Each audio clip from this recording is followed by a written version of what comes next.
Good piece over at Spiked Online about Google that, as Wired magazine editor Chris Anderson observed, Google's not just a company; it's an entirely new way of thinking. Google's not just a company; it's an entirely new way of thinking. Well, that certainly runs nicely in formation with the World Economic Forum. And this exchange between Klaus Schwab, the Bond villain who heads up the WEF, and Google co founder Sergey Brin about elections was interesting. These aren't just technology companies, they're new ways of thinking about everything. The 15-minute cities, not owning private property. How about not having elections? Because technology going from analytical to prescriptive, there'll be no need. The technology now is, and digital technologies mainly have an analytical power. Now we go into a predictive power, and we have seen the first examples, and your company very much involved into it. But then the next step could be to go into a prescriptive mode, which means you do not even have to have elections anymore, because you can already predict, and afterwards you can say, why do we need elections? Because we know what the result will be. I don't want to live in that world. What, So- not election selections? Minority Report election edition, as opposed to fact that he the even pre-crime orbs that were featured in that movie. Yeah, you'll know what the outcome is, so why go through the Process. formatics of it? Yeah. More on this and matters geopolitical. Cliff May, president of the Foundation for the Defense of Democracies and a foreign affairs columnist for the Washington Times, joins us. Cliff, thanks for being with us. Appreciate it. Always fun to be with you guys. Exciting world on the horizon for us. We go from analytical to predictive to prescriptive, and we know what the outcomes will be and what the best outcomes should be. And then you don't have to worry about things like vote by mail programs and ballot security, because the World Economic Forum people will have it all figured out for us. Big Brother knows best, and you should understand that and accept that. And actually, I don't normally talk about domestic things, but in many cities in America, I think Chicago may be among them, I wouldn't say we have exactly free and fair elections. They're controlled by certain interest groups, it seems to me, that make it impossible to have the kind of change that, say, you guys might want to have in your city. Yeah, well, that's certainly fair, but I don't think I'm on board to outsource that responsibility to Klaus Schwab and Sergey Brin. No, I don't think. Yeah, yeah. yeah. But No, I think that's right. He would like to, but he wouldn't. He might not be upset with with the way elections have gone. The one-party system, let me say, that we have in many American cities. I wanted to get your take on things Ukraine related, of course. An extensive piece John Mearsheimer, Professor John Mearsheimer, University of Chicago, posted. Yes. Called "Bound to Lose." He writes, "It's now clear that Ukraine's eagerly anticipated counteroffensive has been a colossal failure. By all accounts of the fighting, Ukrainian troops have suffered enormous casualties. All 9 of the vaunted brigades that NATO armed and trained for the counteroffensive have been badly chewed up on the battlefield." He goes on to say that the counteroffensive was doomed to fail from the start. A look at the lineup of forces on both sides and what the Ukrainian army was trying to do, coupled with an understanding of history of conventional land war, make it clear there was virtually no chance the attacking Ukrainian forces could defeat Russia's defending forces and achieve their political goals. He essentially argues that they just didn't have the wherewithal to launch this blitzkrieg counteroffensive that they launched. It's now clear that that's failed, and it leaves things even more precarious than they were prior to the counteroffensive. Well, a couple of things. With all due respect to John Mearsheimer, who's a very fine gentleman, very smart academic analyst of a specific school. I do not think it's obvious and clear that the counteroffensive has failed. I don't think it's clear that the Russians have won. But I don't have military background, but people like General Jack Keane, who does, people at the Institute for the Study of War, whose specialty this is, that's not the conclusion they've come to. Now, there's two things to understand here. One is we have supported, the Biden administration has given support, but it's been in dribs and drabs. It's been a day late and the dollar short. Biden has tried to very hard. We just don't want to provoke Putin. So he says, well, we won't give them cluster munitions. Well, okay, we'll give them some cluster munitions. We won't give them close air support. Well, we'll give them some air support, but it'll be next year. Where the Biden approach, I won't call it a strategy, has been to drag out the conflict and to give the Ukrainians just enough not to lose, but not enough to win. I think that's been very wrong. That said, I think I hope, John Mearsheimer, I hope you guys don't think, oh, ha ha ha, the Ukrainians are going to lose, Putin is going to win. Isn't this great? Because we could see this coming. We should have given up the Ukrainians a long time ago. Let Putin take over a free and democratic country that looks towards the U.S. and towards Europe. That's a good thing to happen after we've surrendered to the Taliban in Afghanistan. That won't have much impact on the thinking of Xi Jinping, who has made very clear he wants to take over Taiwan. That won't have much effect on Ali Khamenei, the head of the Islamic Republic of Iran, who now has essentially made Lebanon into a colony, Syria into a colony, is working hard to make Iraq into a colony, and Yemen into a colony. These three are all closely allied. They all despise the United States and want to see us diminished. If you don't see that big picture, and with all due respect, I'm not sure Professor Mearsheimer quite gets it. If you don't understand what this means for the future, for the next 20 years, 40 years, for our children, for the world we're going to live in, then I think you're not seeing clearly what's going on. Well, I suppose, and I suspect you'll agree with this, but this is the point. This is why there's opposition. I suppose if it's so important, if something is so important, then you shouldn't do it half-ass, and you set yourself up for failure, and you diminish yourself. You don't need enemies, foreign enemies, to do it for you, which is arguably, if Mearsheimer's description of the current landscape is accurate, what we've done. So how does as you said, the drip and the drab, how does that advance our interests against those forces that you just described? And so if we're going to do something half-assed, we shouldn't do it at all. And and House Republicans and Senate Republicans should be holding out to say, look, we're going to provide this much capacity because this is what actually the job entails. This is what we have to do. We're not going to do this dip our toe in the water business. And I'm not talking about troops. I'm talking about weaponry and armaments and so forth. We either do it this way or we don't do it at all, because when we do things the way that we've always done things, we continue to get the results that we've been seeing from America's forays into other countries. The approach of the Biden administration is not by any means optimal, but at the very least, and I thought it would be nice if Republicans were pushing for more and pushing for better and more effective support for Ukraine, absolutely. But the only alternative to that is not to do nothing. When your neighbor is being attacked, you can watch and say, it's too bad for him. Or you can say, you know what? Let me give him a baseball bat. Let me see if I can help him defend himself. The Reagan-esque approach to this is that when there are people trying to defend their independence, their freedom, their homes, their families, literally their families, Putin is stealing thousands of children, taking them to Russia, indoctrinating them. When that's going on, you don't sit back and say, let's have a cigarette and watch. You say, all right, what can we give you to help you defend yourself? And we do that along with our other allies. And it has reinvigorated NATO.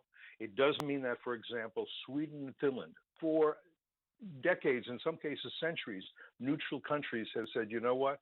We have to be on the same side as the U.S. We're joining NATO, and we're going to be there too. Because I want you to understand, I don't think, again, with respect, I don't think Professor Mearsheimer understands the mentality of Putin. I think I do, because I've been following Russia I've been following Russia for more than half a century since I went to school there as an exchange student, and I've been following him for years. He means to resurrect the Russian Empire. That means that if he succeeds in Ukraine, he will not retire and go into gardening and pickleball. He will say, now I have all the resources of Ukraine, human as well. I'll put a bayonet in their back. What else do I want? And that probably includes NATO countries as well. Well, let's talk This about the again money. is a huge change in the world. Right. But even as we speak, Secretary of State Anthony Blinken is in Kyiv, meeting with Ukrainian leaders, announcing more aid. And so far, we've given them $43 billion when a lot of Americans feel like that money could be used to secure our border right now so that we can stop with the influx of migrants coming into our cities. I got to tell you, we have the money to secure the border. That Biden's policy is to have an open border. It's not that $43 billion, which, understand, is 3.5% of U.S. spending on the Defense Department over the past 18 months. 3.5%. That investment has done significant damage without any spilling of American blood to our number two adversary, which is Putin. Number one adversary, that would be China. They are now embraced in what they call a no limits, without limits partnership. If we were to spend 3.5, tell me any other money we are spending as effectively as this. When we spend money on defense, we are hoping to deter enemies. If we don't spend enough on defense, if we don't seem to have the will and the capabilities, they are not deterred. As Putin was not deterred when he decided to come into Ukraine after he saw that the Americans had surrendered to the Taliban. Hey, if the Taliban can humiliate the Americans, surely I can have the same honor. Why not? Meanwhile, if you want to talk about things we're doing, what money we could be spending on the southern border, consider the $80 billion that Biden is spending to beef up the IRS to take more tax money. Consider that he's tried to spend $1 trillion to socialize student debt and buy the votes of young people, probably fairly effectively. Yeah, right. We can walk and chew gum at the same time. I got it. We got it. Inflation Reduction Act, Yeah. $1.2 trillion. That's going to Right. wipe out American jobs in the automotive industry, take away your car. All that's going on. So the problem is not this. It's not political will. Department It's a political will That's problem. money we spend. I got it. It's a political will Okay. problem. I got it. But Mhm. so Wall Street Journal published a graphic of where Russian defense lines are, essentially fortified area with then it's basically the Donbass region. Anti-tank ditches, concrete barriers called Dragon's Teeth, trenches to protect its position, slow Ukraine's advance. The main defense belt with multi-layered trench lines, anti-tank ditches, Dragon's Teeth, minefields present the densest layer of Russian defense. Ukrainian forces want to breach the line to allow armored vehicles to push through.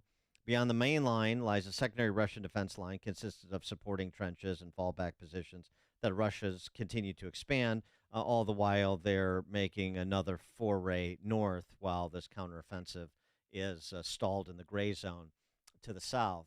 So if that's an accurate picture, as presented by the Wall Street Journal, of where things stand, then what will it take?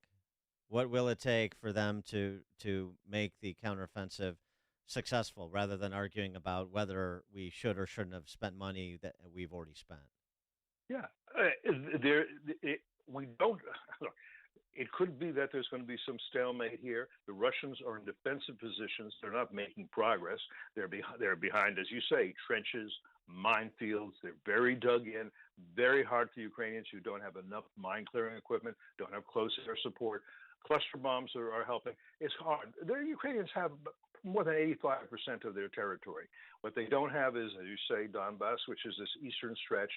They don't have Crimea because that was taken and annexed by Putin in 2014, after which, because there were no repercussions, no consequences for him, that was another reason he thought, okay, when I'm ready, I can continue on. Don't forget, in 2008, he'd already carved 2 provinces out of neighboring Georgia.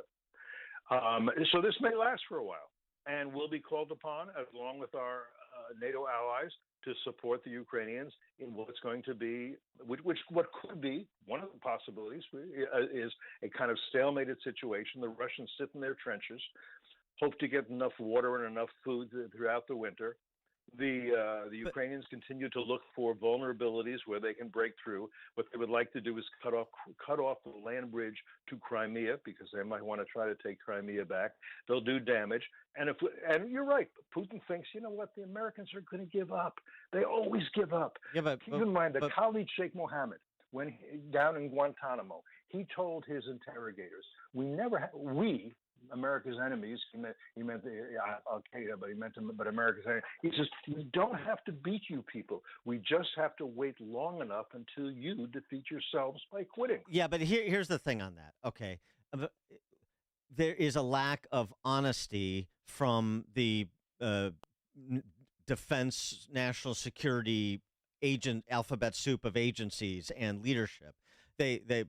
From what we know that was leaked by that Massachusetts Air National Guardsman about the dishonesty, what they actually thought was happening on the ground versus what they're saying publicly. And I mean, Jake Sullivan and John Kirby couldn't tell the truth if their life depended on it. So you don't level with people about what it will take to achieve the goal you say we want to achieve. And then you do this, as I said, as we discussed at the outset, you do this drip process, and then you sort of shame people if they start asking questions or they start suggesting that, well, wait a second, doesn't seem to be working, and so, oh, you're a Putin stooge or whatever. I mean, when you have such right? when you have such none of that. No, I know. I'm not talking about you. I'm not talking. I'm talking to you, not about you. Okay.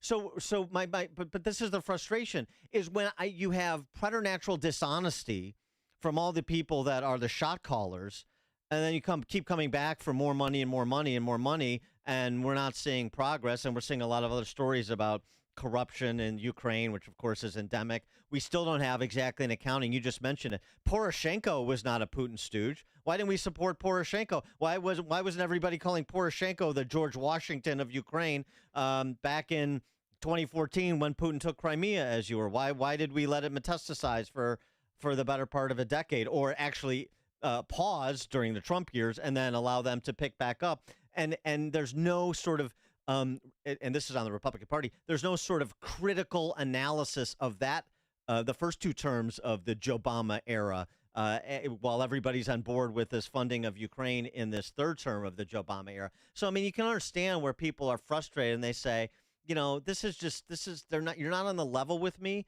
And so I think this is going to go badly because you're doing things half-assed, like we've done things a lot of times, particularly when we make these incursions into places that we're supposedly doing because we're good neighbors, and it's sort of a double bank shot in our national security interests. I mean, do you understand the frustration? I do. I understand your frustration. I feel your pain. What I'm saying is that the answer to that is not to say, okay, so let's just let Putin win. I'm not saying that. I'm not saying that. So, all right, then if we're not going to let Putin win, what can we do? And what we can do is you and I can push to give the Ukrainians the means to defend themselves. They're not asking Americans to come and do the job for them. We just give them the means to defend their homes and their. Fine, I saw, but nobody can. I mean, this isn't on you. I mean, you're not the defense secretary, but nobody tells us what that is. What are the means to defend themselves successfully, to repel the Russians and to sort of reestablish their sovereignty there? What does that look like? We don't have answers. We just have these like moral these Jeremiads about we have to defend, and if you don't defend, then you just want to concede the Western Hemisphere to Putin. But part of it is they need more than they have. We've been stingy. Biden's been very worried. You can't provoke Putin. And I'm not defending the Biden administration. I'm just saying what the answer to this should not be. Let's cut off the Ukrainians and let our number two adversary win this war. That will be very consequential. By the way, as we're doing this, there are other benefits that we are getting. For example, we're sending old equipment and old whatever we have in the warehouses, and we're beginning to replace it with the new equipment we need. We have woken up to the fact that our defense industrial capabilities are inadequate and have been for years And now we're beginning to understand, a lot of people are, that we have to replace them because we don't have what we would need. Because wars are not going to be 2 week long. That's a lot. That's what a lot of people thought. Oh, it's all going to be like the first Gulf War. In a couple of weeks, it's over. We don't need to have a lot of Stinger missiles. We don't need a lot of Javelin missiles. We don't need a lot of things. It's a very frustrating situation. I got to tell you, it's frustrating for you. It's frustrating for me. It's tougher on the Ukrainians. They're not giving up. They could have given up immediately. That's what that's what the American military intelligence establishment expected, that the Ukrainians wouldn't last a week. And we offered Zelensky, said, Right. hey, we'll exfiltrate you. We'll send you a Yeah. plane. He said, I don't need a ride. I need ammunition. We're not giving up. They're not giving up. I know, and the fact that the establishment thought that about Ukraine. Is there anything they're ever right about? These are these intel assessments and this and that. We know these people. We know this topography. We know this dynamic. We understand the cultural histories and the military respective military capabilities. But they had no idea. Oh, Putin will just roll over them if we don't. Put troops on the ground. And here's the lesson for somebody like me who considers himself a Reaganite. We need to be so clearly the strongest military power in the world that no one even questions that no one wants to throw a punch. We need the ability to deter our enemies and adversaries. And the ability to deter means your enemies and your adversaries are convinced you have capabilities and will that they don't want to challenge. Well, that is not what the current administration wants. I hope it will be what the next administration wants. Yeah, well, we definitely need to change out this cast of Dr. Strangelove that's in charge, because this isn't working. Cliff May, president of the Foundation for the Defense of Democracies, foreign affairs columnist, Washington Times. Cliff, thank you. My pleasure. Good to be with you. Thank you. And he joined us on our turnkey.pro answer line. Coming up on Chicago's Morning Answer. The town in Ireland that voluntarily gave up cell phones for their kids. What happened? 7:37. But now let's head into the newsroom. Here is Mike Scott. 72 degrees at 7:32. Thunderstorms out there this morning. And the National Weather Service has issued a flash flood warning for northeastern Kankakee County and is warning southern Cook County that one could be on the way after heavy